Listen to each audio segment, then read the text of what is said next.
धन्य मी जन्मालो दास विठोबाचे झालो आयुष्याच्या साधने सच्चिदानंद पदवी घेणे धन्य मी जन्मालो दास विठोबाचे झालो तुका म्हणे पावटणी करू स्वर्गाची निशाणी धन्य मी जन्मालो दास विठोबाचे झालो यौंत प्रविश्य मम वाच मिमां प्रसुत्तां संजीव यत्ते किल शक्तिधर स्वदाम्नां अन्याउच्च हस्तचरण श्रवणत्वगादिं प्राणान्मो भगवते पुरुषाय तुभ्यं महायोगपीठे तटे भीमरथ्यां वरं पुण्डरीकाय धातुं मुनीन्द्रैः समागत्य तिष्ठन्तमानन्दकन्दं परब्रह्मलिंगं भजे पांडुरंगं पांडुरंगा करू प्रथम नमन दुसरे चरणा संताचिया त्यांच्या कृपादाने कथेचा विस्तारू बाबाजी सद्गुरु दास तुका अलंकापुरी रम्य सिंहासनस्थं पदांभोज तेजस्फुर्दि प्रदेशं विधींद्रादि देवे सदा स्तूयमानं ट्रबल कमी कर मादिस्त मूर्तिं भजे ज्ञानदेवं नमो ज्ञानेश्वरा निवृत्ति उदारा सोपान देवा मुक्ताबाई नमो त्रिभुवन पावनी अदत्रे जरणी देवाची विठ्ठल विठ्ठल विठ्ठल विठ्ठल विठ्ठल विठ्ठल विठ्ठल विठ्ठल विठ्ठल विठ्ठल विठ्ठल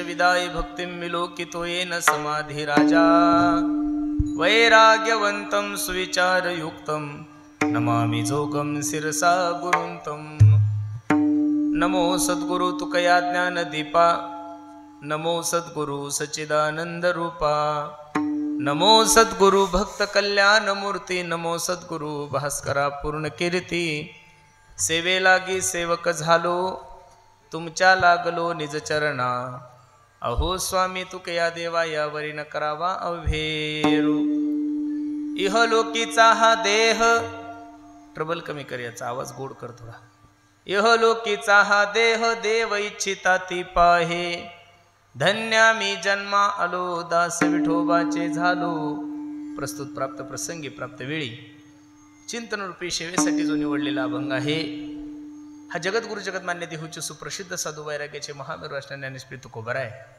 यांचा हा 4 चरणाचा अभंग असून या अभंगामध्ये माझे जगद्गुरु तुकोबराय या मानवी देहाचं नरदेहाचं महत्त्व तुम्हाला आणि मला पटवून सांगतात। अभंगावर काही चिंतन करण्यापूर्वी अभंगाचा प्रतिपाद्य विषय तुम्हा सर्व मायबापासमोर ठेवण्यापूर्वी थोडासा परिहार द्यायचा तो असा भव्य दिव्य स्वरूपाचा हा एक दिवशी कीर्तन महोत्सव काय कारणानं आहे काय निमित्तानं आहे आपल्या सर्व मंडळीला ज्ञात जरी असलं तरी सांगण्यासाठी तुम्हाला खूप दुरून बोलवलंय। वैकुंठवासी कैलासवासी देवकिसन दाजी चांडक यांच्या पुण्यतिथी निमित्त हा भव्य दिव्य स्वरूपाचा कार्यक्रम आहे आणि त्यानिमित्त तुम्हा सर्व मायबापाच्या दर्शनाचा योग माझ्या जीवनामध्ये प्राप्त झाला आहे। अगदी थोड्या वेळामध्ये या अभंगाची भूमिका मला तुम्हा सर्व मंडळी समोर ठेवायची। एवढ्या लांबून प्रवास करून आलो एवढी धावपळ करून आलो म्हणजे निश्चित तुम्हाला हसवण्यासाठी नाही आलो एक तुमची करमणूक करण्यासाठी नाही आलो दोन आणि तुमचं मनोरंजन व्हावे असा माझा मुळीच भाव नाहीये। विठ्ठल विठ्ठल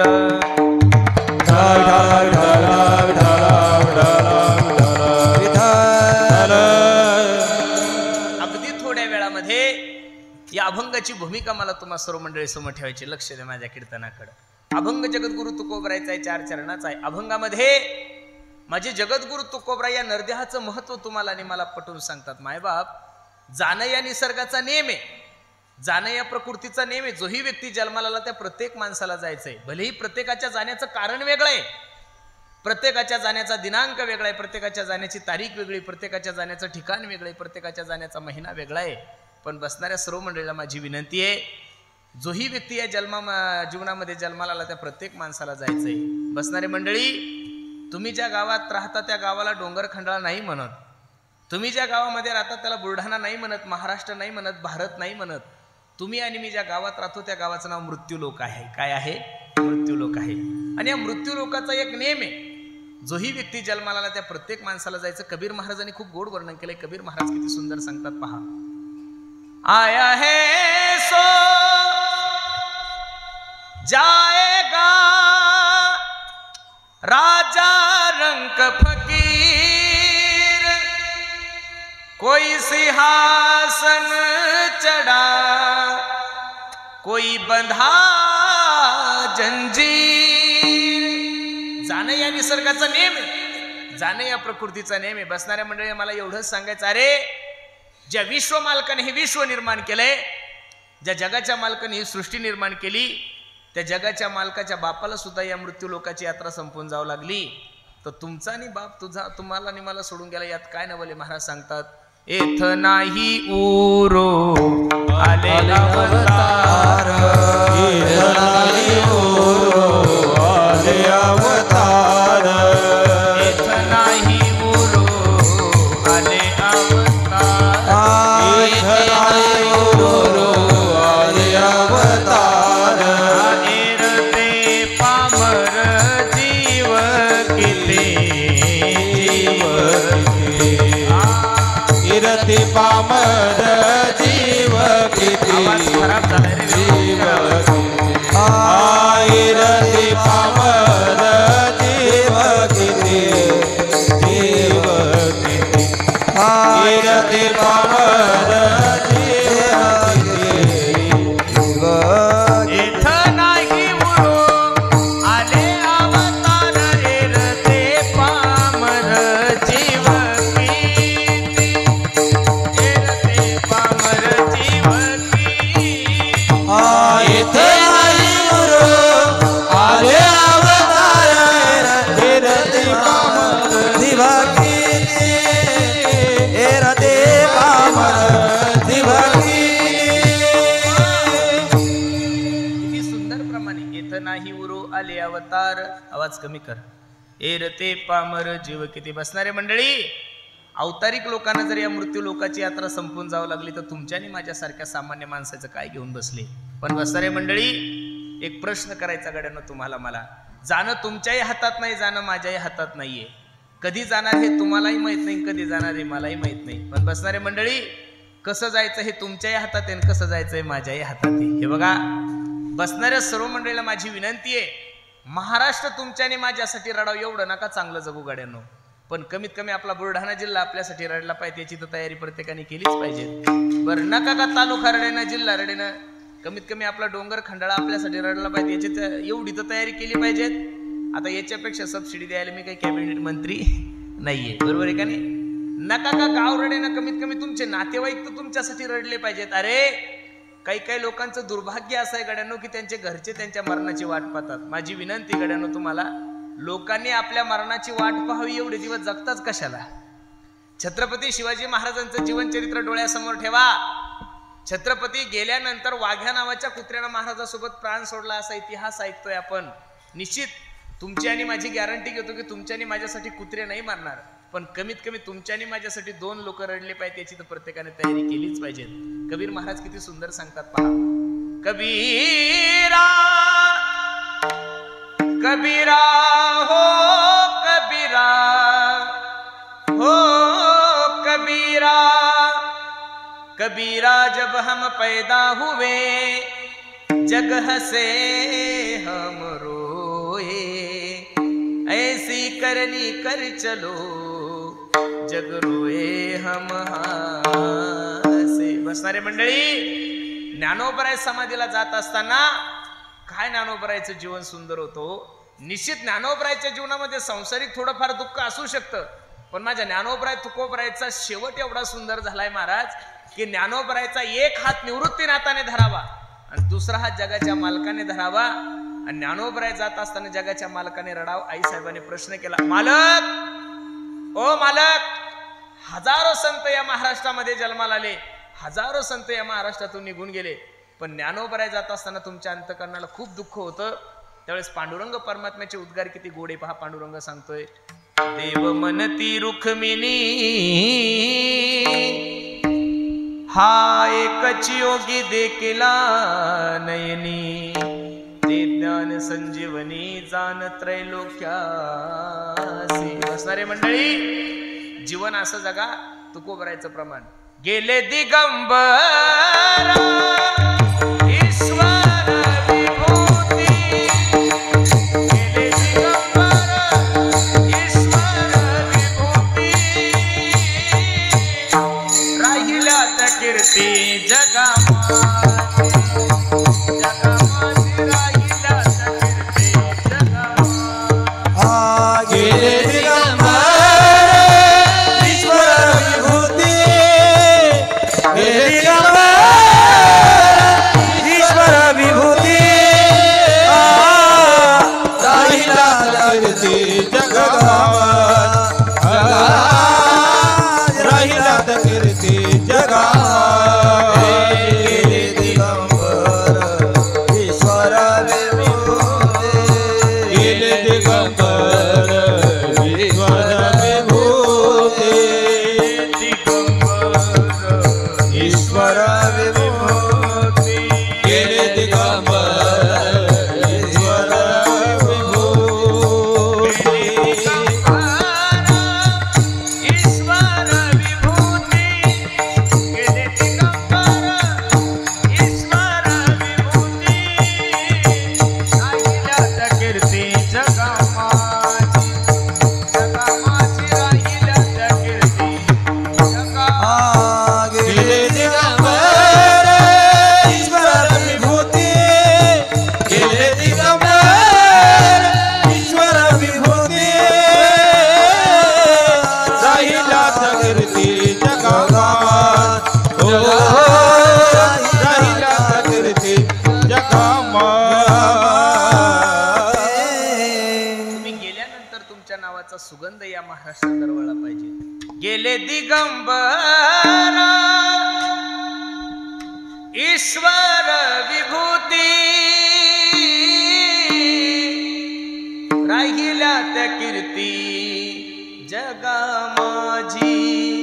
गेले दिगंबर ईश्वर विभूती, गेले दिगंबर ईश्वर विभूती, गेले दिगंबर ईश्वर विभूती, राहिल्या त्या कीर्ती जगामाजी. बसणारे मंडळी, तुमची उत्तम कीर्ती या जगामध्ये शिल्लक राहिली पाहिजे. अरे इथं बसणाऱ्या 95% लोकांना आपल्या पंजोबाचं नाव माहीत नाहीये. पंजोबाचं असेल तर खापर पंजोबाचं माहीत नाहीये, खापर पंजोबाचं असेल तर टप्पर पंजोबा आहे का नाही मलाही काही माहीत नाही, तुमचं काही सांगता येत नाहीये. मग मला बसणाऱ्या मंडळी एवढंच सांगायचंय, ज्या पंजोबाने तुमच्यानी माझ्यासाठी प्रॉपर्टी कमवून ठेवली, ज्या पंजोबाने तुमच्यानी माझ्यासाठी परिसरामध्ये वतनदारी कमवून ठेवली, एवढा मोठा सातबारा कमवून ठेवलाय, त्या पंजोबाचा साधा तुमच्या घरात फोटो नाहीये. छत्रपती शिवाजी महाराजांना जाऊन एवढे दिवस झाले, तुकोबरायला जाऊन एवढे दिवस झाले, ज्ञानोबरायला जाऊन एवढे दिवस झाले, प्रत्येकाच्या घरामध्ये छत्रपती शिवाजी महाराजांचा फोटो. याचं कारण सांगू का गड्यांनो? एक वाक्य तुम्ही माझं हृदयाला अंडरलाईन करून घ्या. ज्या रक्ताने फक्त स्वतःच्या रक्ताचा विचार केला ना, वाक्य किती सुंदर आहे पहा. ज्या रक्ताने जीवनभर फक्त स्वतःच्या रक्ताचा विचार केला, त्या रक्ताचं दुर्भाग्य असं असतं की त्याचं रक्त त्याला जिवंतपणे भाकरी घालत नाही. आणि ज्या रक्ताने जीवनभर या समाजाचा विचार केलाय, ज्या रक्ताने जीवनभर या देशाचा विचार केलाय, ते रक्त शरीर रूपाने जरी या महाराष्ट्रामध्ये नसल, पण चंद्र सूर्य असेपर्यंत महाराष्ट्र त्या रक्ताला विसरत नाही. या महाराष्ट्राचा इतिहास आहे. विठाला विठाला विठाला विठाला विठाला विठाला विठाला विठाला विठाला विठाला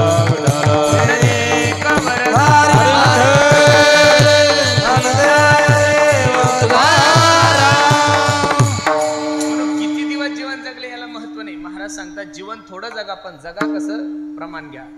हा उत्तमची उरे कीर्ती मागे, कीर्ती मागे, उत्तमची उरे कीर्ती मागे, कीर्ती मागे, उत्तमची उरे कीर्ती मागे, कीर्ती मागे,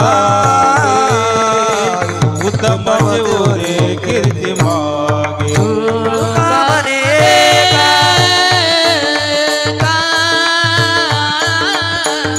मरणेची तुका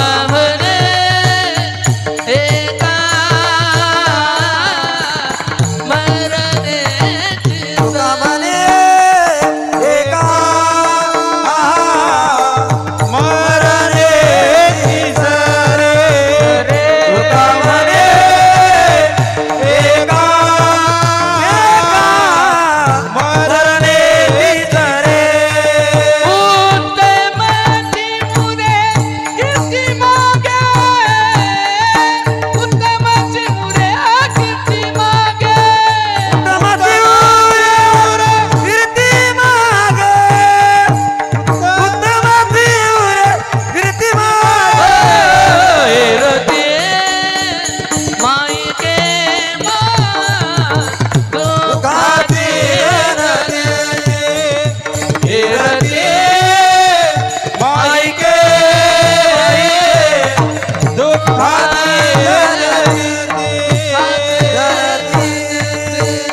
जनती जगद्गुरु तुकोबराय सांगतात तुम्ही किती दिवस जगपण जगले याला महत्व नाही. तुका म्हणे एका मरणाची सरे उत्तमची उरे कीर्ती मागे. अरे या जगामध्ये उत्तम कीर्ती तुमची शिल्लक राहिली पाहिजे यासाठी प्रत्येकाने तयारी करा. म्हणून खूप सुंदर नियोजन आमच्या बाईजींनी केलंय आणि त्यानिमित्त तुम्हा सर्व मायबापाच्या दर्शनाचा योग माझ्या जीवनामध्ये प्राप्त झालाय. अभंग मी जगद्गुरु तुकोबरायचा घेतलाय, 4 चरणाचा घेतलाय. या अभंगामध्ये माझ्या जगद्गुरु तुकोबरायांनी सांगितलं या नरदेहाचं महत्व. बऱ्याचशा गोष्टी जीवनामध्ये प्राप्त असतात पण तिच्याविषयी माणसाला कधी महत्व कळत नाही. खरं सांगू का गड्यांनो, समाजामध्ये 3 प्रकारचे वर्ग आहे. किती प्रकारचे वर्ग आहे? 3 प्रकारचे. काहींना नरदे मिळाला नाही, कळाला नाही 1, काहींना मिळाला पण कळाला नाही 2 आणि काहींना कळाला पण मिळाला नाही 3. लक्ष देऊन ऐका. 3 प्रकारचा पहिला जो वर्ग आहे, काहींना नरदे मिळाला नाही, कळाला नाही. आज एवढं सुंदर नियोजन कीर्तनाचं केलं, गुणीजन मंडळी आहेत, गायक आहेत, वादक आहे, एवढं सुंदर नियोजन केलंय. मग आपल्या खंडाळ्याच्या काही 10-12 म्हशींनी विचार केला का आपण कीर्तनाला जाऊ? असं अजिबात नाही.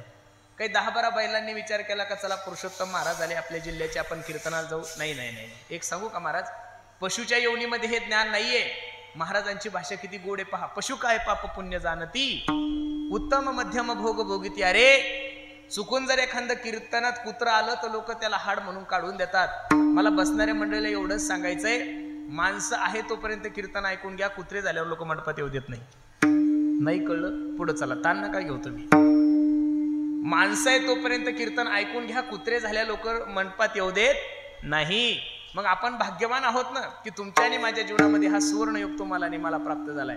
म्हणून काहींना नरदे मिळाला नाही, कळाला नाही 1, काहींना मिळाला पण कळाला नाही. त्याच्यामध्ये तुम्ही आणि आम्ही भाग्यवान आहोत, अभागी लोक आहोत. एवढा सुंदर नरदे तुम्हाला आणि मला प्राप्त झालाय. कबीर बाबा सांगतात किती गोडे पहा. औट हात का मानव देह भगवान ने तुझको दिया. औट हात का मानव देह अरे भगवान ने तुझको दिया. खाया पिया सुख से सोया, नाहक जमाना खोया.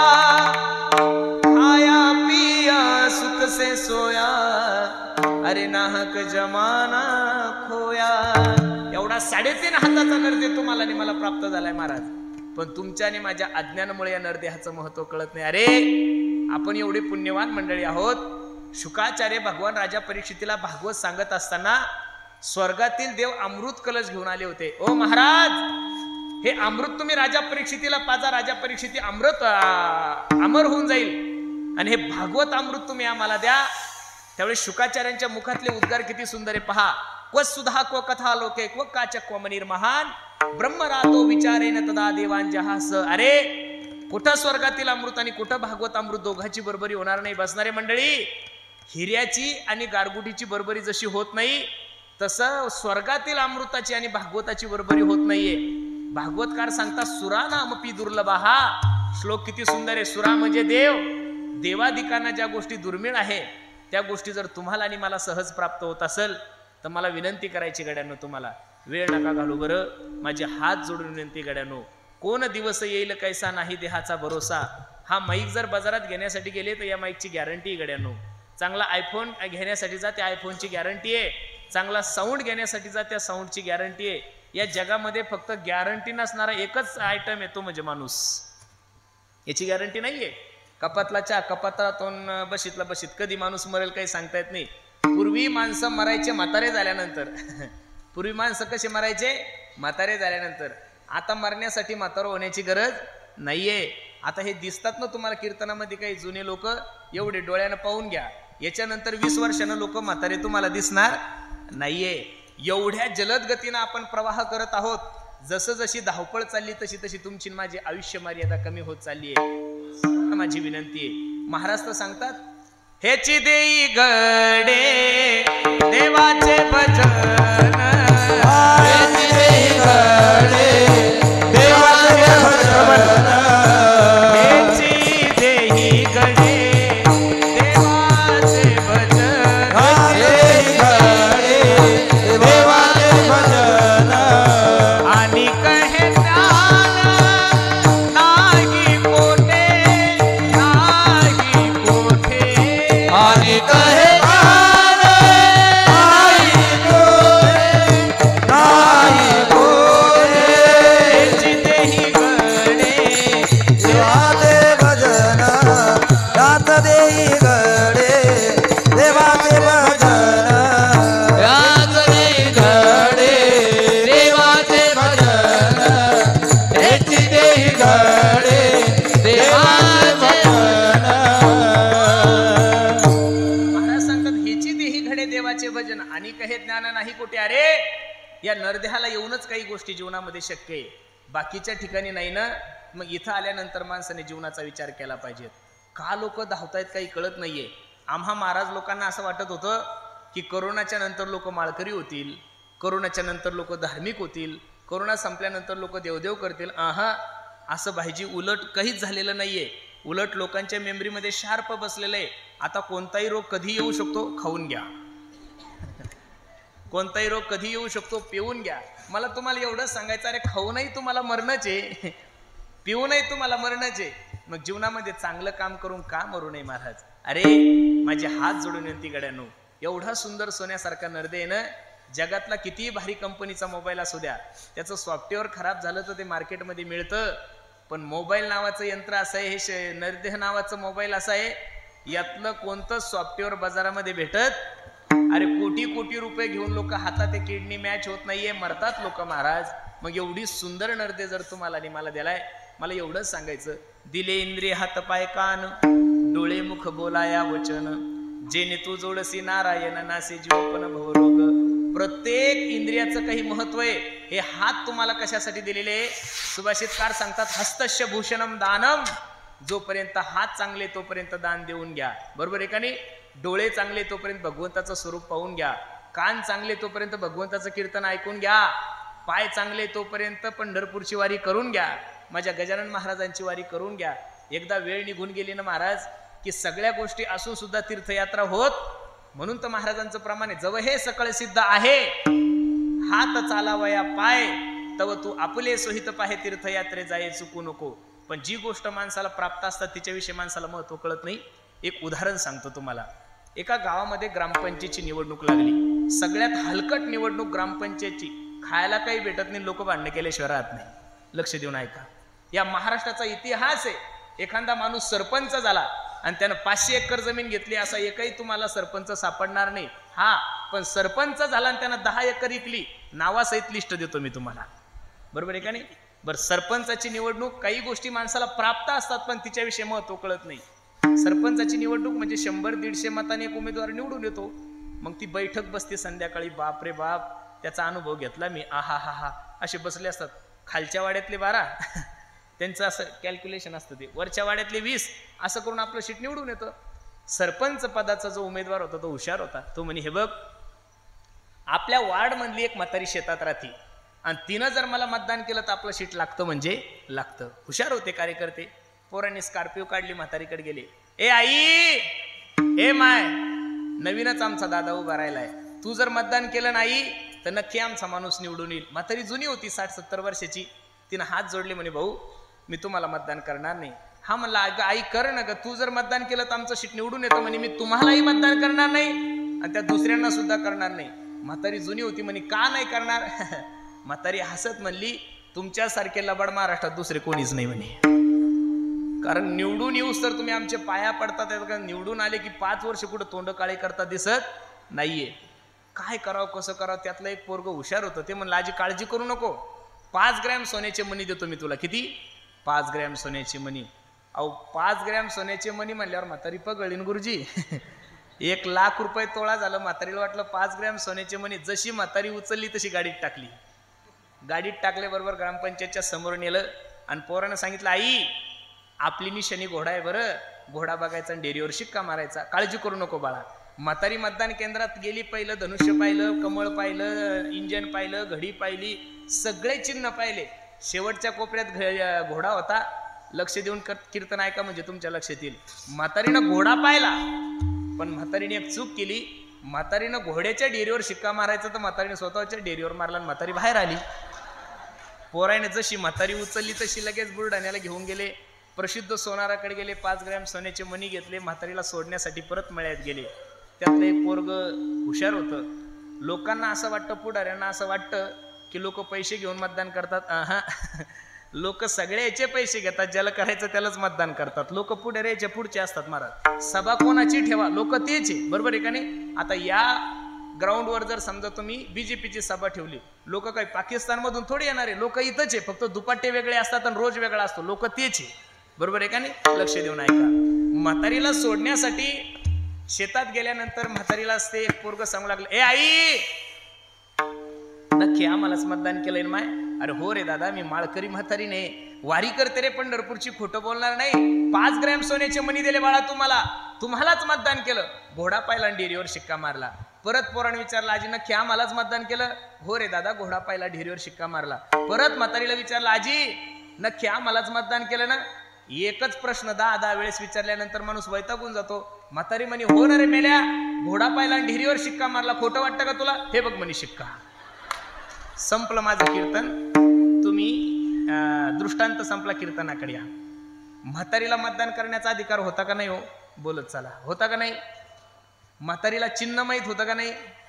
म्हातारीला मतदान करण्याचा अधिकार होता, म्हातारीला चिन्हही माहीत होतं. आणि मतदान केल्यानंतर म्हातारीला 5 ग्रॅम सोन्याचे मणी होते का नाही? पण म्हातारीच्या अज्ञानामुळं, जसं म्हातारीनं घोड्याच्या डेअरीवर शिक्का मारायचा तर स्वतःच्या डेअरीवर शिक्का मारला. सेम टू सेम तुमचं माझं तसंच झालेलं आहे.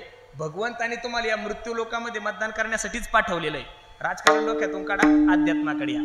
भगवंतानं तुम्हाला मतदान करण्यासाठी या मृत्यू लोकात पाठवलंय. भगवंताने चिन्ह सांगितलंय, भगवंताचं नामस्मरण, परमार्थ. पण तुमच्या आणि माझ्या अज्ञानामुळं आपण संसारूपी डेअरीवर शिक्का मारलाय. त्याच्यामुळेच तुमची आणि माझी फजिती. महाराज सांगतात, देवे दिला देह भजन देह दिला देह भजन देवे दिला देह भजन गोमटा देवे दिला देह भजन गोमटा तोया झाला फाटा बाधिकेचा तोया झाला फाटा बाधिकेचा देवे दिला देह भजन गोमटा देवे दिला देह भजन गोमटा तोया झाला फाटा बाधिकेचा तोया झाला बाधिकेचा देवे दिला देह भजन गोमटा देवे दिला देह भजन गोमटा. महाराजांनी सांगितले ना स्पष्ट, मी प्रमाणानिशी बोलतोय तुम्हाला. देवे दिला देह भजना गोमटा. पण तुमच्या आणि माझ्या अज्ञानामुळे आपण भलय काना देऊन टाकला आणि वरती एक मात्रा दिला, देवे दिला देह भोजना गोमटा. कशासाठी आलो हेही माहित नाही, काय करतो हेही माहित नाही, आणि का पळतो हेही कळत नाही. मला तर माझ्या जीवनाचं सूत्र अजून कळत नाही. दररोज धावपळ चालू आहे. कशासाठी हेही कळत नाही.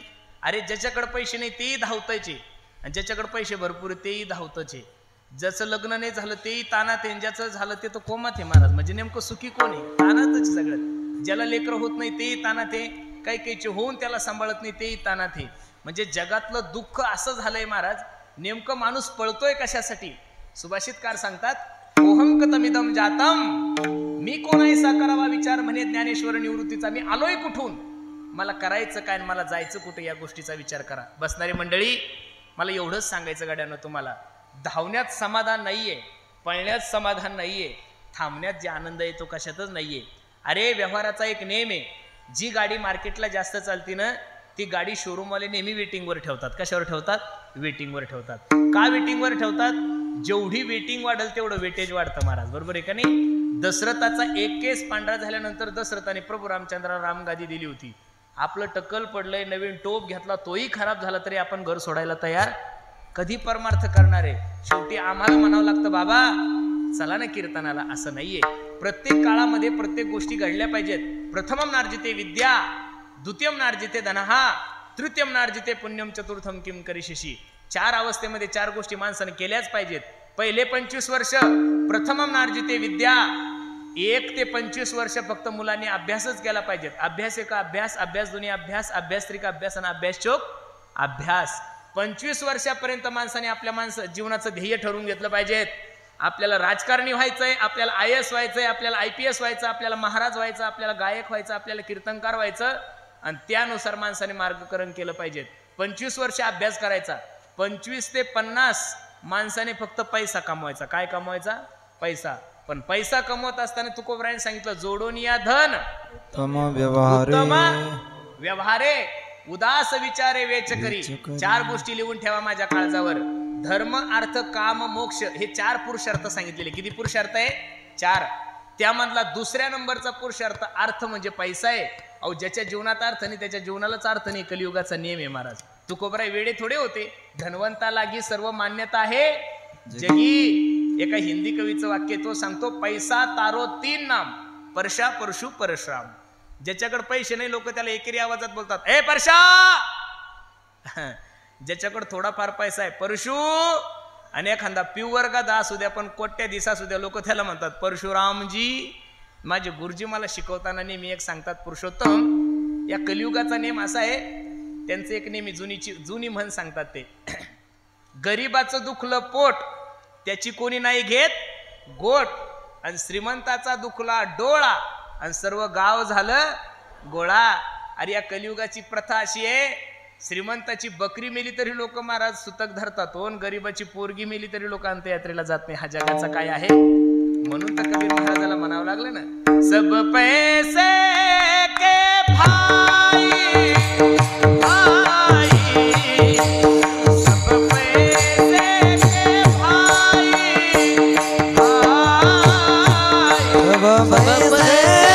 के भाई भाई,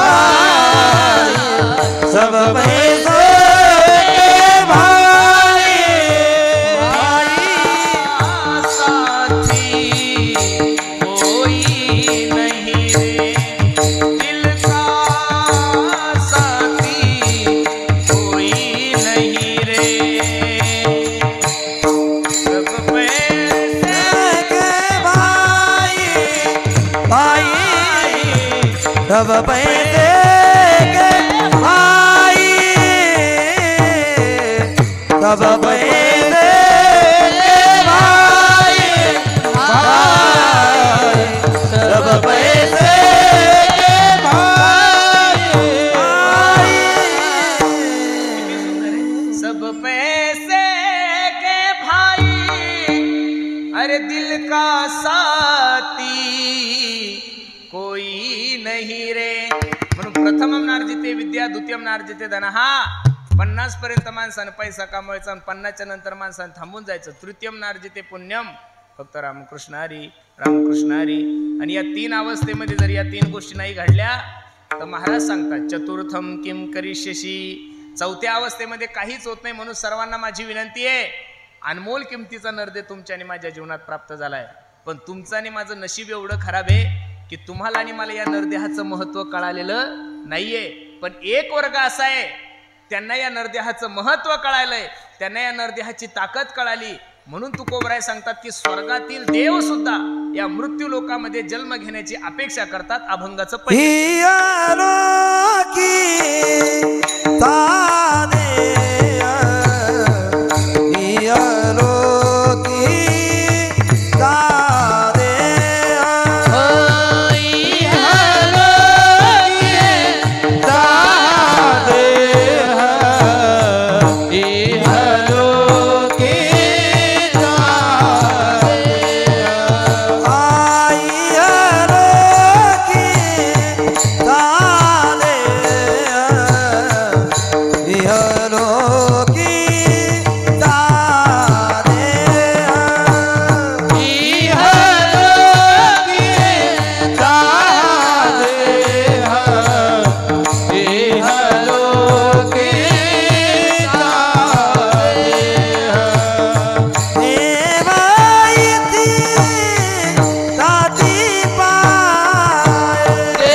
तरी पण स्वर्गातील देवांना कळालं आणि स्वर्गातील देव सांगतात इहलोकीचा हा देह देव इच्छिता ती पाय.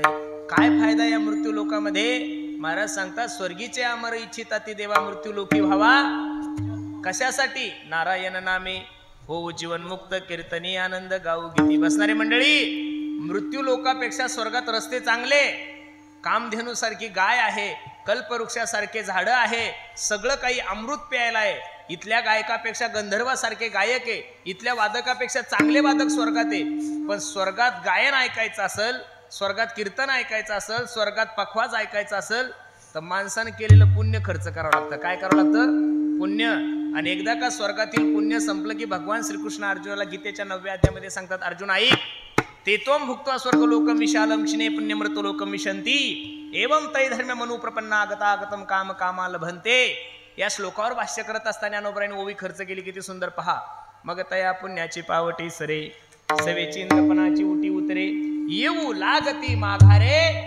मृत्यू लोका, स्वर्गातील सगळ्या गोष्टी ऐकण्यासाठी माणसाला पुण्य खर्च करावं लागतं. मृत्यू लोकामध्ये तुम्हाला जर सहज प्राप्त होत असेल तर बसणाऱ्या मंडळीला माझी विनंती आहे, किती दिवस धावपळ करणार आहात महाराज? कोणता दिवस माणसाच्या जीवनामध्ये कसा येईल काही सांगता येत नाही. मग जाण्याच्या अगोदर माणसाने तयारी केली पाहिजे. एवढे हुशार लोक आहोत महाराज आपण. पोरगी जन्माला आल्यानंतर तिला शाळेत नंतर टाकतो, पहिली तिची पॉलिसी काढतो, माझ्या पोरीच्या लग्नाचं कसं होईल, घर कसं बांधायचं. आतापासून लोकांनी ठरवून ठेवलंय शेतामध्ये सोयाबीन लावायची, कपाशी लावायची, गहू लावायचा. अजून मिरगाचा पाऊस पडायचा तरी लोकांनी बी भरण घरात आणून ठेवलंय, खत भरून ठेवलंय. का? मला शेत पेरायचंय. अरे 2 महिन्या अगोदर शेतीची तयारी करता, पोरीच्या लग्नाच्या अगोदर 18 वर्ष तिची पॉलिसी काढून ठेवता. घर बांधायची तयारी आहे, मुलीला MBBS करायचं, मुलीला शाळेत टाकायचं, सगळ्या गोष्टी तुमच्या माइंडमध्ये ठरलेल्या आहे. मग बसणाऱ्या मंडळीला माझा एक छोटासा प्रश्न आहे, तुम्हीही मरणार आहे, मीही मरणार आहे, या मरणाची कधी तयारी करणार आहे? लोक म्हणतील महाराज मरणाची काय तयारी? हो, मरणाची सुद्धा तयारी आहे. श्वास श्वास पर कृष्ण भजी वृद्धा सासना खोय ना जाणीस श्वास की आवन होय न होय. कोणत्या भ्रमात माणसं जगतायत मला तर काही कळत नाही महाराज. लोक सगळ्या गोष्टीला आठवतात, फक्त आपण मरणारे या दृष्टीने लोक जीवन जगतायत. माझी सर्वांना विनंती आहे, बाकीच्या गोष्टी सगळ्या खोट्या आहे, पण एक गोष्ट नाशिवंत करिये त्रितिकाला बाधी सत्य, ती म्हणजे तुमचं आणि माझं मरण. ते कधी कोणत्याही घडीला येऊ शकतो. घडी घडी काळ वाट याची, अजून किती आहे अवकाश. मग बसणाऱ्या मंडळीने बाकी काहीच नाही करायचं. या पुण्यतिथीच्या कीर्तनातून फक्त एक बोध घेऊन जायचा आहे की आपलं सुद्धा जीवन मंगलमय झालं पाहिजे, आपल्याही जीवनाचा सुगंध आला पाहिजे. आणि तुमच्या जीवनाला सुगंध पैसे कमवणारे नाही येणार, तुमच्या जीवनाला सुगंध सत्तेनं नाही येणार, तुमच्या जीवनाला सुगंध फक्त भगवंत चिंतनाने येणार, तुमच्या जीवनाला सुगंध फक्त संत संगतीने येणार, तुमच्या जीवनाला सुगंध फक्त भगवंत कृपेमुळेच येणार. महाराज किती जरी मोठे झाले तुम्ही आणि मी, किती मोठं झालो म्हणजे लता मंगेशकरांसारखा भारतरत्न पुरस्कार भेटेल का हो तुम्हाला आणि मला? अरे आपण लयतले किती जरी चाली गायल्या तर 20 चाली गाऊ महाराज, बरोबर आहे का नाही? ज्या मायमाऊलीने 15 ते 20 हजार गाणे गायले, प्रत्येक गाणं वेगळ्या स्वरात आहे, प्रत्येकाची चाल वेगळी आहे. एवढं सुंदर गायन होतं. वयाच्या 98 वर्षी त्या मायमाऊलीने शेवटचा श्वास घेतला, पण कंठ 16 वर्षाच्या लेकरासारखा होता. त्यांचं गायन पाहून या भारताने त्यांना भारतरत्न पुरस्कार दिला. मला तुम्हाला एवढंच सांगायचं, ज्या दिवशी लता मंगेशकर वारल्या, ज्या दिवशी लता मंगेशकरांनी या यहलोकातली यात्रा संपवली, त्या दिवस फक्त एक दिवस भारतीयांनी तिचं स्टेटस ठेवलं होतं. किती दिवस ठेवलं होतं? एक दिवस. मला तुम्हाला एवढंच सांगायचं, भारतरत्न पुरस्कार असणाऱ्या माणसाचं स्टेटस लोक एक दिवस ठेवतात. तुमचं माझं स्टेटसच काय? इथून सुरुवात करू आपण. काय स्टेटस आहे आपलं? घरात बायको आंघोळीला पाणी टाकत नाही, हे तुमचं माझं स्टेटस आहे. बाकीच्या याचं द्या सोडून, बरोबर आहे का नाही? चहा 8ला सांगितलं की 9:30ला चहा येतो, हे घरातलं वजन आहे आपलं. आपलं कोण स्टेटस ठेवणार आहे? म्हणून ज्या तंद्रीत जगताय ना महाराज, ती तंद्री सोडून द्या. एका हिंदी कवीनं खूप गोड वाक्य लिहिलेलं आहे, फक्त ध्यानात बसलं तर घ्या, नाही तर सोडून द्या, आग्रह नाही माझा. तो हिंदी कवी सांगतोय, अरे एक दिन निकले सैर करने मन में कई अरमान थे. काय सुंदर बोलतोय तो पहा. एक दिन निकले सैर करने मन में कई अरमान थे, एक तरफ हरियाली थी और एक तरफ स्मशान थे, पैर के तले छुपी हड्डी, हड्डी के ये बयान थे, अरे चलने वाले चल संभल कर, हम भी कभी इंसान थे वेड्या. तू जेवढ्या तारा मोरात चालतोय, मीही तसंच चालायचो, पण शेवटी माझी सुद्धा माती झाली. म्हणून तर कबीर महाराज सांगतात ना, इस तन धन की कौन बढ़ाई, देखत नैनों में, देखत नैनों में मिट्टी मिलाई, इस तन धन की कौन बढ़ाई. 100 कोटीचा बंगला बांधा तुम्ही, किती? 100 कोटीचा बंगला बांधा, सगळं फॉरेनहून तुम्ही ते फर्निचर बोलवा, पण कबीर महाराजांचा शब्द न शब्द तुमच्या कामाचा, एक शब्द वाया जाणार नाही. किती सुंदर बोलतायत पहा. अपने खातिर महल बनाया, अपने खातिर महल बनाया हो, आप ही जाकर जंगल सोया. बसणारे मंडळी, अरे 500 कोटीचं घर असू द्या, नाही तर 13,000 कोटीचं घर असू द्या, शेवटचा मुक्काम जर तुमचा आणि माझा पत्राच्याच रूम मध्ये आहे, तर अहंकार करायचा कशाला महाराज? बरं, अहंकार करण्यासाठी तुमच्या आणि माझ्याकडे काय आहे? मी तुम्हाला अशा मोठ्या माणसाचं नाव सांगतो की त्याच्यासारखा मोठा संसारिक या जगात झालाच नाही. त्याचं नाव सांगतो, राजा रावण. काय नाव आहे त्याचं? राजा रावण. राजा रावणासारखा मोठा माणूस या जगात जन्माला आलाच नाही. कोटी घरे जेथे काशानी तांब्याची शुद्ध कांचनाची सप्तकोटी. मोबाईल असेल तर हिशोब करा, एकट्या राजा रावणाला 80,000 बायका होत्या मायावर. किती किती? 80,000 बायका, 1 लाख मुलं आणि 1.25 लाख नातू. बरं झालं ते बुलढाणा जिल्ह्यात जन्माला नाही रवी भाऊ, नाही तर रावणच खासदार, मंडोदरी आमदार, इंद्रजीत जिल्हा परिषद अध्यक्ष, आपला कोणाचाच नंबर लागू दिला नसता महाराज त्यानं. 3,05,000 मतदान घरचं म्हणल्यावर बाकीचं तर सहज गोळा केला असतं नव्हतं त्यानं, बरोबर आहे का नाही? एवढा मोठा राजा रावण होता. नुसतं संसार नका पाहू, परमार्थामध्ये त्याचा अधिकार पहा. दशग्रंथी होता, 6 शास्त्र 4 वेद मुखदगत होते रावणाचे. रावणासारखा भगवान भोलेनाथाचा भक्त कोणी नव्हता, रावणासारखा संस्कृतामध्ये तज्ञ कोणी नव्हता, रावणासारखा संगीतामध्येही तज्ञ कोणी नव्हता. एकदम विद्वान होता. त्या रावणाने जीवनामध्ये काही प्रतिज्ञा केल्या होत्या. काय प्रतिज्ञा केल्या होत्या? पहिली प्रतिज्ञा केली होती की खारा समुद्र गोड करील 1, दुसरी प्रतिज्ञा केली होती की सोन्याला सुगंध आणील 2, आणि तिसरी प्रतिज्ञा केली होती की स्वर्गाला शिडी लावील 3. मला असं वाटत होतं रावणाच्या 1-2 तरी प्रतिज्ञा खऱ्या व्हायला पाहिजे होत्या. कोणती? खारा समुद्र जर गोड झाला असता तर मुंबईचा पाण्याचा प्रश्न कायमस्वरूपी मिटला असता, म्हणजे पाण्याचा ताण राहिलेला नसता. सोन्याला जर सुगंध आला असता तर सेंट मारायची गरज पडली नसती.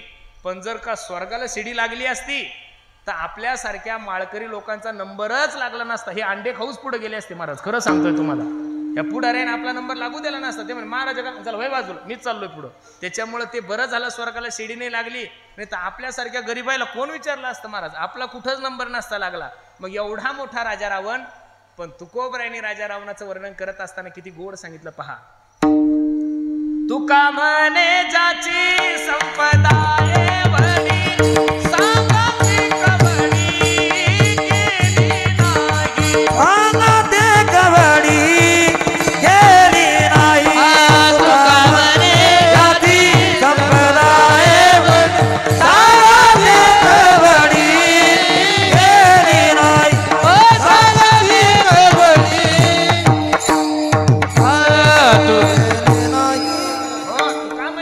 संपदा एवढी. आता लक्ष देऊन ऐका बरं.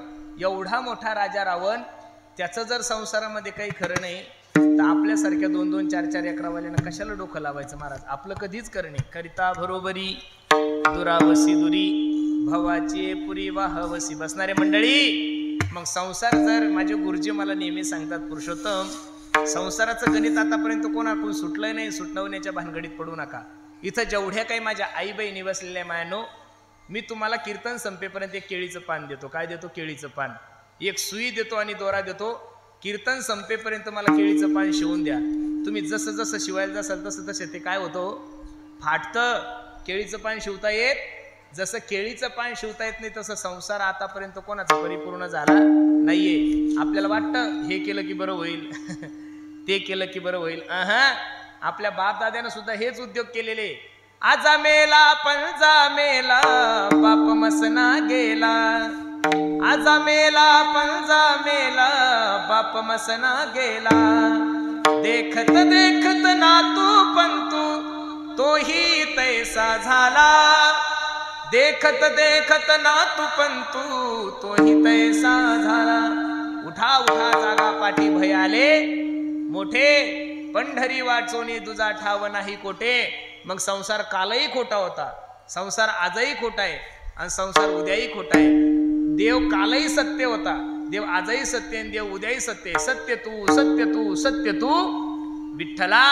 सत्य साच खरे नाम विठोबाचे बरे. सार सार सार विठोबा नाम तुझे सार. पण एवढा सुंदर नरदे जर तुम्हाला मला प्राप्त झाला असेल, या नरदेहाचं महत्व स्वर्गातील देवांना कळालं. म्हणून स्वर्गातील देव सांगतात, इहलोकीचा हा देह देव इच्छिता ते पाय. कोबराय सांगतात, एवढा सुंदर नरदे आम्ही जन्माला आलोय, पण जन्माला आम्ही येऊन केलं काय, त्याचं उत्तर जगद्गुरु तुकोबराय. धन्य आम्ही जन्मालो, धन्य आम्ही जन्मालो, धन्य आम्ही जन्मालो,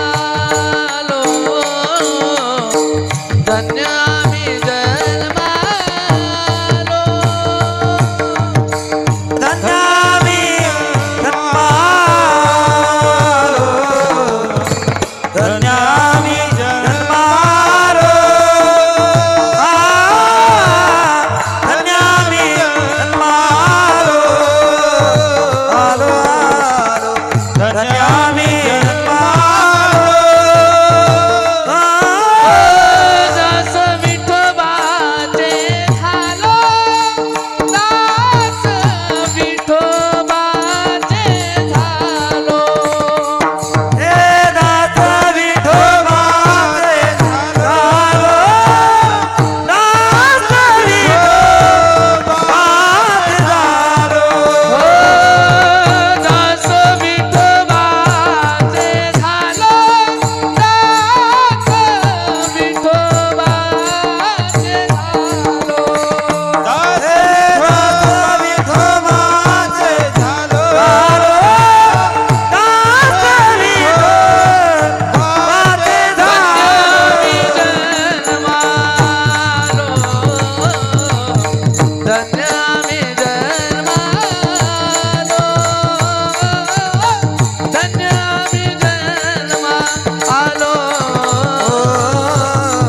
धन्य आम्ही जन्मा धन्य आम्ही जन्मालो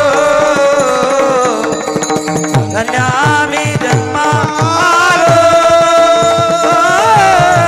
धन्य आम्ही जन्मालो धन्य आम्ही जन्मालो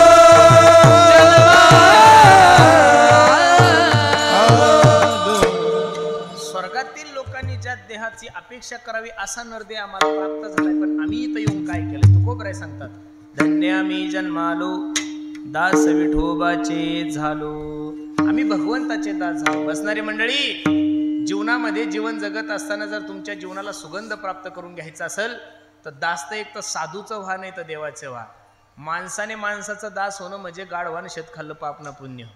आणि हल्ली काय झालंय, माणसाला माणसाकडून अपेक्षा वाढल्या. माणूस माणसाची अपेक्षा पूर्ण करू शकत नाही का?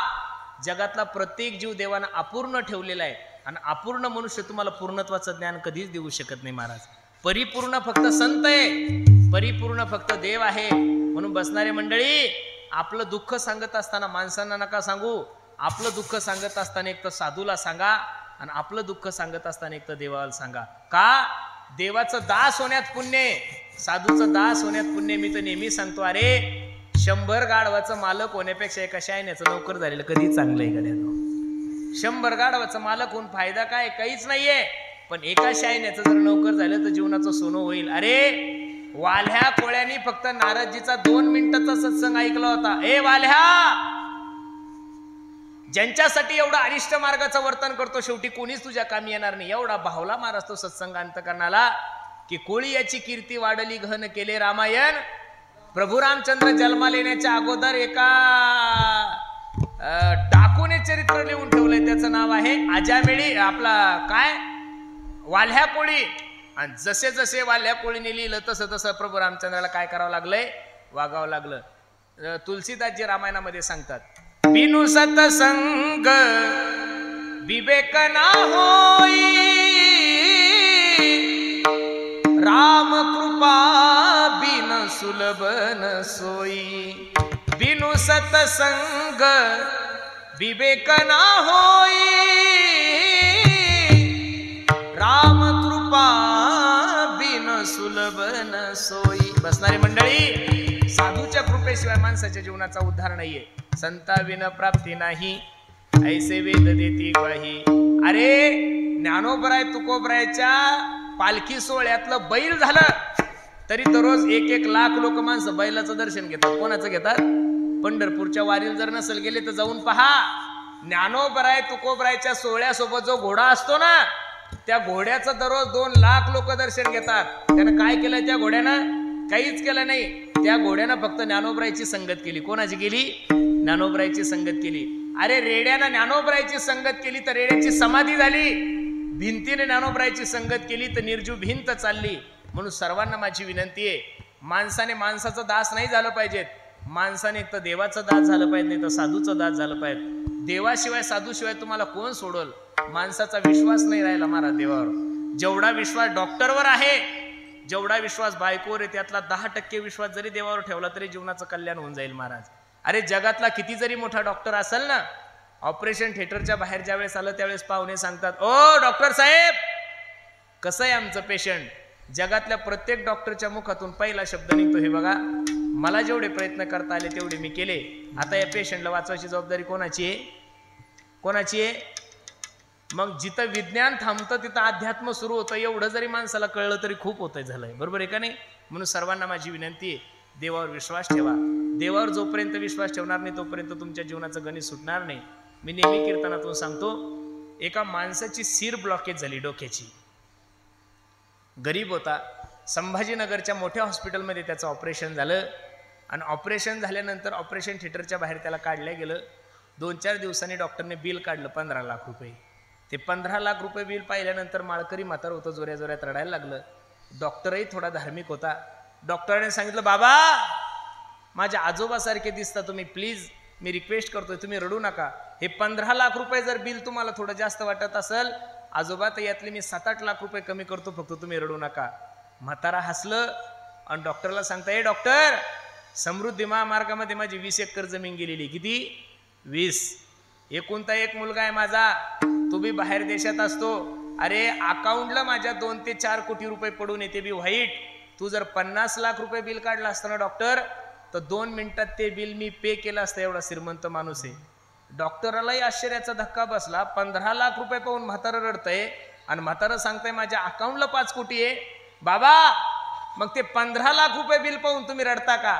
त्यावेळेस म्हाताऱ्याच्या डोळ्याला धारा लागल्या आणि म्हातारा डॉक्टरला सांगतं, डॉक्टर फक्त 4 तास आयसीयू मध्ये माझं शरीर सांभाळलं. तू किती तास सांभाळलं? 4 तास आयसीयू मध्ये माझं शरीर सांभाळलं वेड्या. तर माझ्या शरीराचं मेंटेनन्स 15 लाख रुपये काढलं रे. वयाच्या 85 वर्षापर्यंत माझ्या देवानं मला सुखरूप ठेवलं, पण रुपयाचं सुद्धा मेंटेनन्स घेतलं नाही. दुःख माझ्या जीवनामध्ये होतंय. मला तुम्हाला एवढंच सांगायचं, हे जेवढे फॅन चालू आहे ना आता, या फॅनचं मीटर चालू आहे भाईजींना, बरोबर आहे का नाही? हे जे लाईट चालू आहे त्या लाईटचं युनिट चालू आहे. अरे फॅनची हवा घ्यायची असेल तर पैसे द्यावं लागतात. घरात एसी लावायची असेल तर पैसे द्यावं लागतात. निसर्गाने एवढी सुंदर तुम्हाला हवा दिली. आतापर्यंत कोणत्याच निसर्गाने तुम्हाला लाईट बिल पाठवलं नाही. आतापर्यंत मेघराजाने तुम्हाला नळपट्टी पाठवली नाहीये. मग देवानं जर एवढं काही फुकट दिलंय, त्याच्यासाठी थोडा वेळ तर आपण काढला पाहिजेत का नाही? जिंदगी जब तक रहेगी फुर्सत ना होगी, काम से कुछ समय ऐसा निकालो, प्रेम करो भगवान से. म्हणून सर्वांना माझी विनंती आहे, देवावर विश्वास ठेवा. निश्चित तुमच्या जीवनाचं सोनं झाल्याशिवाय राहणार नाही. 2-4 दिवसापूर्वी एका चांगल्या खासदार साहेबाचा वाढदिवस होता. माझं कीर्तन संपल्यानंतर आम्ही 2 जण जेवायला बसल्यानंतर त्यांनी मला सांगितलं, म्हणे महाराज रात्रंदिवस प्रवास करता, 4-4 राज्यामध्ये प्रवास करता, दररोजचा 1000-1500 किलोमीटर प्रवास करता, कधी थकत नाही, कधी गाडीला अपघात होत नाही, कधी त्रास होत नाही, याचं कारण काय? मी त्या साहेबांना सांगितलं, म्हणलं साहेब रात्री 9 ते 11 कीर्तन संपल्यानंतर मी थकलेला असतो, मी सीट मागं केलं की लगेच झोपतो.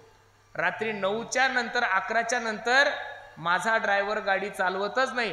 मग खासदार साहेब म्हणे कोण गाडी चालवतंय? मी त्यांना सांगितलं, ड्रायव्हरच्या रूपात गाडी चालवायचं काम पांडुरंग परमात्मा करतो, त्याच्यामुळे दुःख होण्याचं काही कारण नाहीये. तू का म्हणे बाहेर घातली यावरी होईल कैवारी नारायण. एका हिंदी कवीचं पद सांगतो, खूप सुंदर आहे, पहा. तेरी बिगड़ी हो तेरी बिगड़ी बनाएगा विश्वास जरूरी है. तेरी बिगड़ी हो तेरी बिगड़ी बनाएगा विश्वास जरूरी है. असणारी मंडळी, विश्वास ठेवा माझ्या देवावर. निश्चित माझा जगाचा मालक तुमची संसारूपी नौका पैल तीराला नेईल. तुकोबराने स्पष्ट सांगितलंय, तुका म्हणे तुला सोडविना कोणी एका चक्रपाणी. त्याच्या अगोदरचे सगळे प्रमाण घ्या. सोडविना राजा, सोडविना माय, सोडविना बाप, सोडविना बंधू, सोडविना समाज, कोणीच तुम्हाला या मृत्यू लोकाच्या यात्रेमधून सोडू शकत नाही. सोडवणारा जगाचा मालक आहे. त्याच्यासाठी जर आपण वेळ काढला तर निश्चित माझा जगाचा मालक तुमचे संसारूपी नौका पैल तीराला नेईल. विठोबा रखुमाई, विठोबा रखुमाई, विठोबा रखुमाई, विठोबा रखुमाई, विठोबा रखुमाई, विठोबा रखुमाई, विठोबा रखुमाई, विठोबा रखुमाई, विठोबा रखुमाई, विठोबा रखुमाई, विठोबा रखुमाई, एवढा सुंदर नर्दे तुम्हाला आणि मला सापडलाय ना. माझी सर्वांना विनंती आहे, धन्य आम्ही जन्मालो, दास विठोबाचे झालो. दास म्हणजे सेवक. महाराज सेवक होण्यात काय मजा आहे. माणसाने जीवनभर सेवकच राहिलं पाहिजेत. मालक झाल्यानंतर काय त्रास आहे मालकाला कळतो. जया अंगी मोठेपण तया यातना कठीण. ऐरावत रत्न थोर त्याशी अंकुशाचा.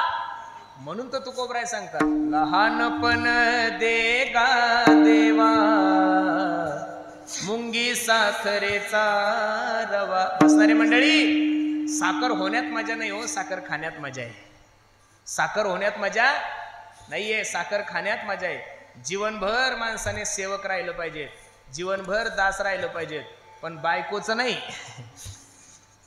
बायकोचं नाही. पुढाऱ्याचं नाही, कोणाचंच नाही. दास माणसाने एक तर देवाचं राहिलं पाहिजे, नाही तर दास माणसाने एक तर साधूचं राहिलं पाहिजे.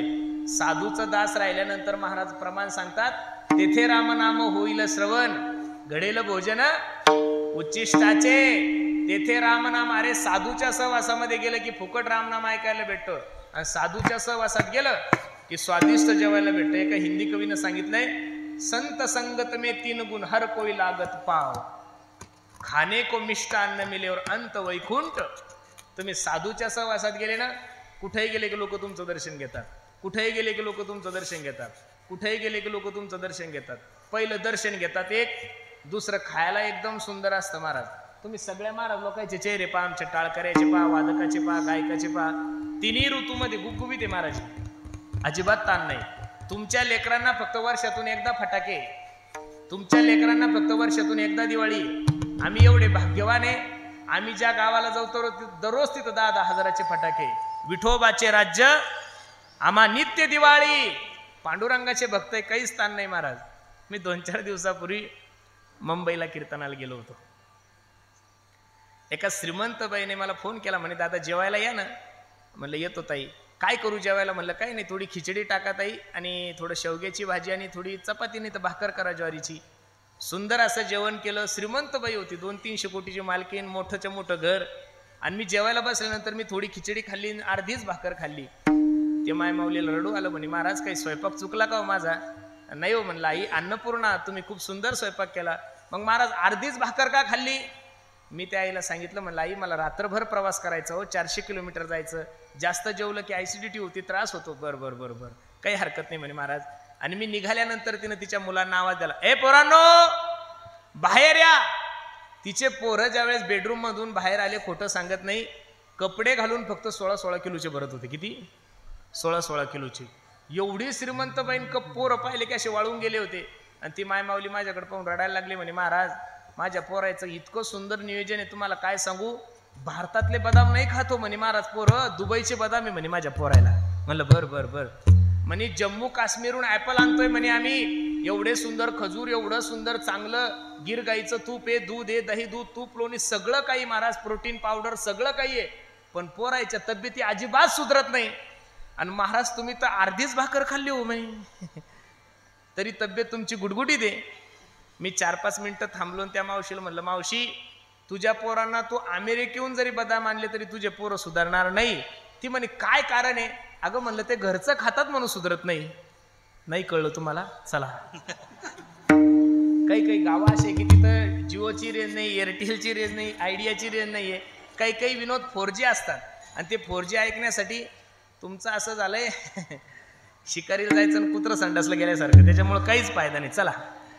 संत संगत में 3 गुण हर कोई लागत पाव, खाने को मिष्ट अन्न मिले और अंत वैकुंठ जाय. महाराज सांगतात, धन्यामी जन्मालो दास विठोबाचे झालो. इथं येऊन करायचं काय? महाराज सांगतात, आयुष्याच्या साधने, आयुष्याच्या साधने, आयुष्याच्या साधने, आयुष्याच्या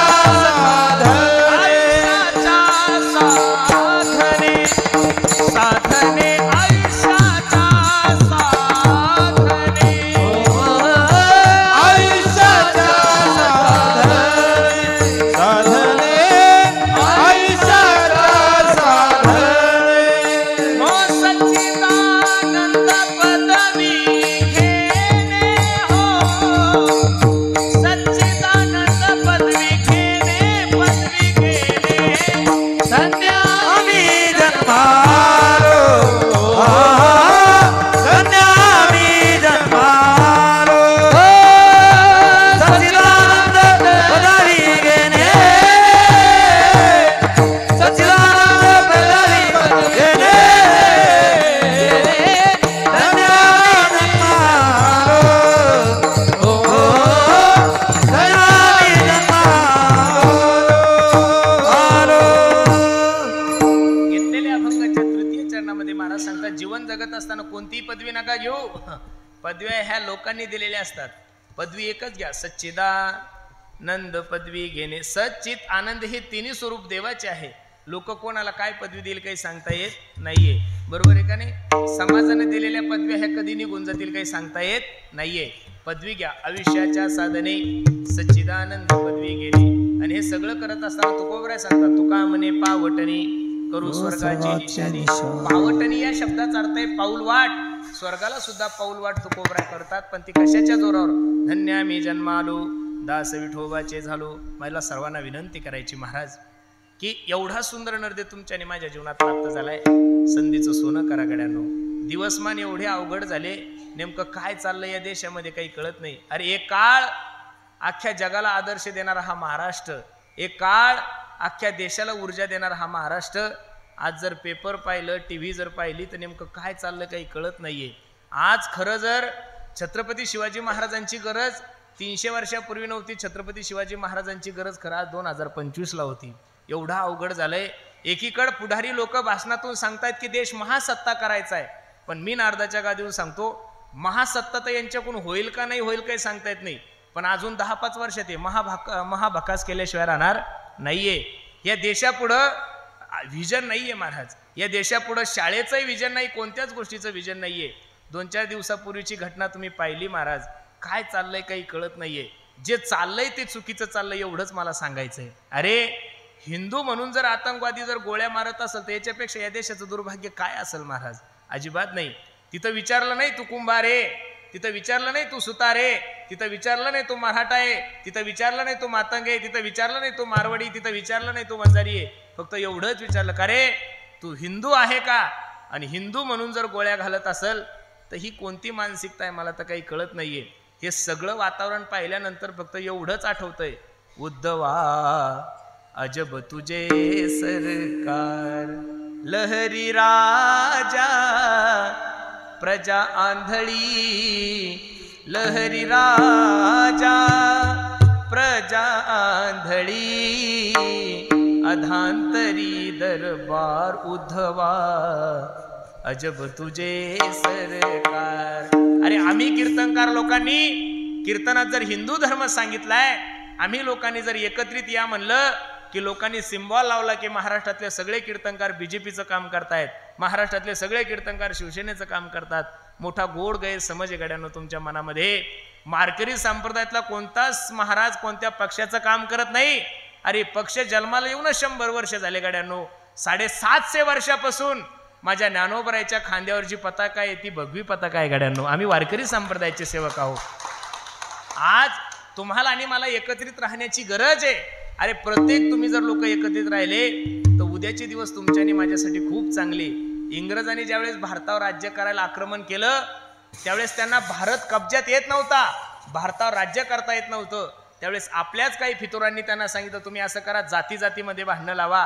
आणि जाती जातीमध्ये भांडणं लावल्यामुळे इंग्रजांनी तुमच्या आणि माझ्यावर राज्य केलंय. माझी सर्व हिंदू बांधवांना विनंती आहे, मुस्लिमांनी हिरवा झेंडा वर केला तर सर्व मुस्लिम बांधव त्या झेंड्याखाली जाऊन बसतात. बौद्ध धर्माच्या लोकांनी निळा झेंडा वर करू द्या, सर्व बौद्ध बांधव त्या झेंड्याखाली जाऊन बसतात. तुमचा आणि माझा पहिला प्रश्न निर्माण होतो, कोणता झेंडा घेऊ हाती? मला एवढंच सांगायचं तुम्हाला, मी या जातीचा आहे, मी त्या जातीचा आहे, मी या धर्माचा आहे, मी त्या धर्माचा, सोडून द्या. प्रत्येकाच्या मुखामधून एकच शब्द निघला पाहिजे, मी हिंदू आहे आणि हिंदुस्तान माझा देश आहे. ही भूमिका प्रत्येकाने ठेवा, जीवन जगा. अरे असं जर जगले तर ठीक आहे, नाही तर उद्याचे दिवस तुमच्या आणि माझ्यासाठी कठीण आहे. वारकरी संप्रदाय रात्रंदिवस या समाजाला एकत्रित आणण्याचा प्रयत्न करतोय. वारकरी संप्रदाय दररोज या मुलांना एकत्रित आणण्यासाठी प्रयत्न करतोय. मगाशी भाईजींनी जे वाक्य वापरले ते मला खूप सुंदर आवडले की हे बघा, ज्यांना जेवायला भेटत नाही त्यांच्या जेवणाची व्यवस्था होईल, आणि ज्यांना शिक्षण घेण्यासाठी पैसे नाहीये त्यांच्या शिक्षणाची सुद्धा व्यवस्था होईल.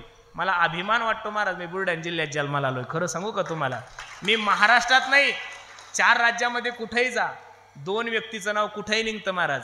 पहिलं निघतंय माझ्या गजानन महाराजांचं नाव. कुठेही जा गजानन महाराजांचं नाव बुलढाणा म्हणलं की निघणार, आणि गजानन महाराजाच्या नंतर कोणत्याही जिल्ह्याचा बुलढाणा अर्बनचं नाव आहे म्हणजे आहेच महाराज. हजारो पतसंस्था जन्माला आल्या, पतसंस्था तर गायबच झाले, पण अध्यक्ष कुठे गेले त्यांचा काही अजून मेळ लागला नाहीये. पण आज आशिया खंडामध्ये 1 नंबरचं पतसंस्थेचं काम आपल्या भाईजींनी केलंय. मला खूप आनंद वाटतोय. त्यांची धडपड नेहमी असते की मुलांनी शिकलं पाहिजेत, त्यांची धडपड नेहमी असते की मुलांना चांगलं भेटलं पाहिजेत. एवढं सुंदर सहकार विद्या मंदिराच्या मार्फत त्यांचं चांगलं काम चालू आहे. आणि त्यांच्या वडिलांच्या पुण्यतिथीनिमित्त हे भव्य दिव्य स्वरूपाचं नियोजन. मला तरी असं वाटतं ज्या ठिकाणी तुमचे वडील असतील त्या ठिकाणून हा कार्यक्रम पाहत असेल त्यावेळेस निश्चित तुमच्या दोघाही भावांना खूप आशीर्वाद देत असेल. का त्यांनी हा वटवृक्षाचं बीज लावलंय. त्यांना नव्हतं माहीत की माझे लेकरं हा वटवृक्ष एवढा मोठा नेणार आहात. इवलेसे रोप लाविले द्वारी आणि त्याचा वेणू गेला गगनावरी. आशिया खंडामध्ये सर्वात मोठी बँक म्हणून हा जर वटवृक्ष मोठा होत असेल त्याच्या मागं त्यांचं काम, त्यांच्या मागं असणारे त्यांचा संयम आणि काम करण्याची जी पद्धत आहे ती खूप सुंदर आहे. म्हणून मला एवढंच सांगायचं गड्यांनो, प्रत्येकाला जायचंय काम असं करा की तुम्ही गेल्यानंतर निश्चित तुमच्या नावाचा सुगंध या महाराष्ट्रात दरवळला पाहिजे. तुम्ही गेल्यानंतर तुमच्या नावासाठी कमीत कमी 2 लोकांना तरी दुःख झालं पाहिजे असं जीवन जगा. निश्चित तुमचं याजसाठी केला होता अट्टहास आणि शेवटचा दिवस शेवट तो भला माझा बहु गोड झाला. आलो दिनाच्या माहेरा उजी रखुमाईच्या वरा. म्हणून सर्व मंडळीला माझी विनंती आहे, देशाविषयी धर्माविषयी स्वाभिमान बाळगा. आणि सर्वात महत्त्वाची गोष्ट आहे तरुणांनो, व्यसन जीवनामध्ये नका करू. भाईजी मी दररोज कीर्तन करतोय, सध्या सगळ्यात मोठं जर या देशावर संकट असेल तर ते फक्त व्यसनाचं आहे महाराज. एवढे दारूच्या आहारी चालले महाराज लोक. आता जरी मशीन आणली आणि एवढ्या लोकांमध्ये जर चेक केली तर 20% पियेले महाराज. इथं 20 नाही 40 असतील. मग अशी माझ्या दर्शनाला जेवढे आले त्यातले 40% पेल होते. बरोबर आहे का नाही? बरं पेतात बी देशी, त्याच्यामुळे इतका ताण होतो. ते पेतात दुसऱ्याला किती मोठा ताण होतो. तुमच्या सोबत राहणारा मुस्लिम समाज आदर्श घ्या माझ्या कीर्तनातून. तुमच्या सोबत राहणारा मुस्लिम समाज त्यांच्या पिण्याची टक्केवारी या देशामध्ये फक्त आणि फक्त 2%. किती टक्के? ते दिवसातून 4 वेळेस नॉनव्हेज खातील पण त्यांच्या पिण्याची टक्केवारी फक्त 2%. आणि आपल्या हिंदू लोकांची पिण्याची टक्केवारी जर पाहिली ना महाराज 85च्या पुढे गेले तुम्ही. आपल्या लग्नामध्ये फक्त वरमाय नवरी पेल नसती, नाही तर वरबाप बी पेले. नवरदेवानं थोडी आणलेली आहे. नवरदेवाचा मामा तर नालीत पडलेला आहे. माझी सर्वांना विनंती गड्यांनो, दारू गांजा मत पियारो अक्कल गुम हो जाती है, अपने पलों का दाम खर्च के मुंह में मिट्टी आती है. जीवनामध्ये व्यसन नका करू, स्वतःच्या पायावर उभे राहा. शेतकरी बांधवांना माझी विनंती आहे, कष्ट करा, कोणाचे वारसदार नका हो. वारसदार होत असताना छत्रपती शिवाजी महाराजांचे व्हा, धर्मवीर संभाजीराजांचे व्हा. लयच तुम्हाला कार्यकर्ते व्हायची हौस आली असेल तर कार्यकर्ते तुमच्या मायबापाचे व्हा, त्यांचं नाव मोठं करण्यासाठी प्रयत्न करा अशी मी सर्वांना विनंती करतो. जाता जाता सर्वांना एवढी विनंती करेन, प्रत्येकानं आपल्या मायबापाची सेवा करा. ज्या दिवशी तुमच्या जीवनातला बाप जाईल, ज्या दिवशी तुमच्या जीवनातली माय जाईल त्या दिवशी निश्चित तुम्ही पोरके होसाल. मी खरं सांगू का महाराज, ज्या दिवशी माय जाईल त्या दिवशी माणसाच्या जीवनातलं प्रेम जातं आणि ज्या दिवशी बाप जाईल त्या दिवशी निश्चित माणसाच्या जीवनातला आधार जातो. सचिन तेंडुलकरांना भारतरत्न पुरस्कार जाहीर झाला. सचिन तेंडुलकरांना मीडियावाल्यांनी प्रश्न केला, सचिनजी काय वाटतंय तुम्हाला? सचिनच्या डोळ्याला धारा लागल्या. आज मी क्रिकेट विश्वातील सगळ्यात मोठा व्यक्ती आहे, मास्टर बास्टर सचिन तेंडुलकर म्हणून माझी ओळख या देशामध्ये आहे. माझं कला, माझी कौशल्य, माझं गुण पाहून मला या देशाने भारतरत्न पुरस्कार दिला. पण सचिन तेंडुलकरच्या डोळ्याला धारा लागल्या. सचिन तेंडुलकर सांगतो, हे सगळं सुख पाहण्यासाठी माझे वडील रमेश तेंडुलकर जिवंत असते तर मला अजून बरं वाटलं असतं. हे बघा, माझी सर्वांना विनंती आहे, जेवढी जीवनामध्ये आई गरजेची आहे तेवढीच माणसाच्या जीवनामध्ये बापाही गरजेचा आहे. मला सर्वांना एवढंच सांगायचं, आई मला रुपया दे, ए आई मला रुपया दे म्हणल्यानंतर पाकिटातून 1 रुपया देणारी आई सर्व जगात प्रसिद्ध झाली. पण तुमच्यानी माझ्या शाळेची 50-50 हजार फी भरणारा बाप तुमच्याही लक्षात आला नाही, माझ्याही लक्षात आला नाही. आई मला भूक लागली म्हणल्यानंतर ताट वाढवून देणारी आई सर्व जगात प्रसिद्ध झाली. ए आई मला भूक लागली म्हणल्यानंतर ताट वाढवून देणारी आई सर्व जगात प्रसिद्ध झाली. पण रात्री 12ला लाईट आल्यानंतर गव्हाला पाणी देणारा बाप तुमच्याही लक्षात आला नाही, माझ्याही लक्षात आला नाही. अरे माझं पोरगं नोकरीला लागलं पाहिजे त्याच्यासाठी रडणारी आई सर्व जगात प्रसिद्ध झाली. पण माझं पोरगं नोकरीला लागलंच पाहिजेत याच्यासाठी 50-50 लाखाच्या बॅगा घेऊन पुढाऱ्याच्या पाया पडणारा बाप तुमच्याही लक्षात आला नाही, माझ्याही लक्षात आला नाही. माया हो, सचिन तेंडुलकर तुमच्या नात्याचा न गोत्याचा या स्टंपाचा त्या स्टंपावर पळाला तर अख्ख्या भारताने त्याच्यासाठी टाळ्या वाजवल्या. भर चैत्र महिन्यामध्ये तुमच्या बापाने या धुऱ्याचा त्या धुऱ्यावर हजारो वखरामा गयड्या मारल्या. कधी तुम्ही तुमच्या बापासाठी टाळी वाजवली का? का नाही तुम्हाला बाप कळला पाहिजे? 4 वेळेस बाप रडतो. पहिल्यांदा रडतो बाप ज्या दिवशी कोणत्या एक मुलीचा साखरपुडा होतो, दुसऱ्यांदा बाप रडतो ज्या दिवशी पोरगी सासरला जाते, तिसऱ्यांदा बाप रडतो ज्या दिवशी तरुणपणात मुलगी विधवा होते, आणि चौथ्यांदा बाप रडतो ज्या दिवशी या मुलांसाठी सगळं करायचं ते मुलं घराच्या बाहेर काढून देतात, त्या दिवशी बापाला खूप त्रास होतो. म्हणून अख्खं कीर्तन विसरलं चालतं तरी 2 गोष्टी लिहून ठेवा काळजावर. परमार्थ करत असणाऱ्या माणसाने पाप करायला भ्या, आणि संसार करत असणाऱ्या माणसाने आपल्या बापाला भ्या. याच्यापेक्षा तुम्हाला दुसरा परमार्थ करायची गरज पडणार नाहीये. म्हणून देवकिसनदासजी यांच्या पुण्यतिथीनिमित्त आपण सर्वच मंडळी उपस्थित आहात. अगदी देखणा कार्यक्रम आमच्या भाईजींनी केला. दरवर्षी काही ना काहीतरी नाविन्यपूर्वक आपल्या गावासाठी आपल्या जिल्ह्यासाठी त्यांचं देणं चालू असतं. मलाही नेहमी सहकार विद्या मंदिरावर बोलवतात, मुलांना मार्गदर्शन केलं पाहिजेत. हे बघा, शिक्षणासोबत जर संत विचार असतील तरच तुम्ही देशात इतिहास घडवू शकता. स्वामी विवेकानंद परराष्ट्रामध्ये जाऊन सुद्धा त्यांच्या नावाचा उदो उदो झाला. नुसते आध्यात्मिक होते असे नाहीये, नुसतं शिक्षण होतं असं नाहीये, शिक्षणाला अध्यात्माचा जोड होता. म्हणून तर स्वामी विवेकानंदांची पूजा होती. म्हणून सर्वांना माझी विनंती आहे, असं शिक्षण तर आहेच त्या क्वालिटीचं, पण शिक्षणाबरोबर अध्यात्माची जोड घेऊन आपलं सहकार विद्या मंदिरांचं काम हा सर्व ग्रुप एकदम आनंदात करत आहेत.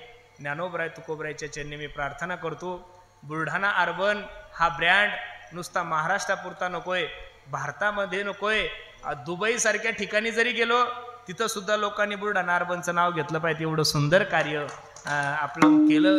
तुमच्या कार्याला खूप खूप शुभेच्छा देतो.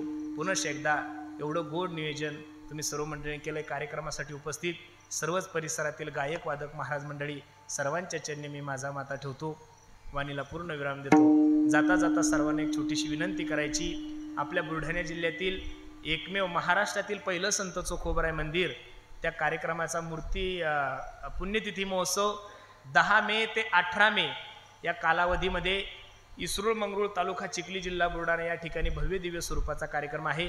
माझी विनंती आहे, ह्या वर्षी छत्रपती शिवाजी महाराजांचं चरित्र आहे, आणि ते चरित्रसुद्धा अयोध्या मंदिराचे जे कोषाध्यक्ष आहे गोविंद देवगिरीजी महाराज यांच्या मुखातून ते चरित्र होणार आहे. परिसरातील सर्वच मंडळीला माझी विनंती आहे, नक्की ते 7 दिवस तिथं या. राहण्याची खाण्याची यथासांग व्यवस्था आहे, जे जया पाहिजे ते आहे रे. आता फक्त माझी विनंती आहे, पुरुषोत्तम महाराजासाठी नाही आले तरी चालेल, पण माझ्या छत्रपती शिवाजी महाराजासाठी एक दिवस प्रत्येकाने ती कथा ऐकायला या. कारण एवढा मोठा महात्मा आपल्या जिल्ह्यात येणं म्हणजे जिल्ह्याचं वैभव आहे. भारतातले जे काही 10-5 VIP आहे, त्या VIP मध्ये आमच्या गोविंद देवगिरी महाराजांचा नंबर लागतोय. तुम्हाला माहीत असेल, राम मंदिराच्या लोकार्पण सोहळ्याला या देशाचे लाडके पंतप्रधान मोदी साहेब यांच्या उपवास सोडवण्याचं काम ज्या महात्म्याने केलंय, तो महात्मा जर आपल्या जिल्ह्यामध्ये येत असेल तर माझी सर्वांना विनंती आहे, प्रत्येकाने निश्चित 7 दिवस छत्रपती शिवाजी महाराजांचं चरित्र श्रवण करायला या. निश्चित संस्थांकडून आपल्या राहण्याची खाण्याची सगळी व्यवस्था होईल अशी मी संस्थांच्या वतीने तुम्हाला विनंती करतो आणि वाणीला पूर्ण विराम देतो. ज्ञानेश्वर माऊली, धनराज माऊली तुकाराम, ईश्वर माऊली.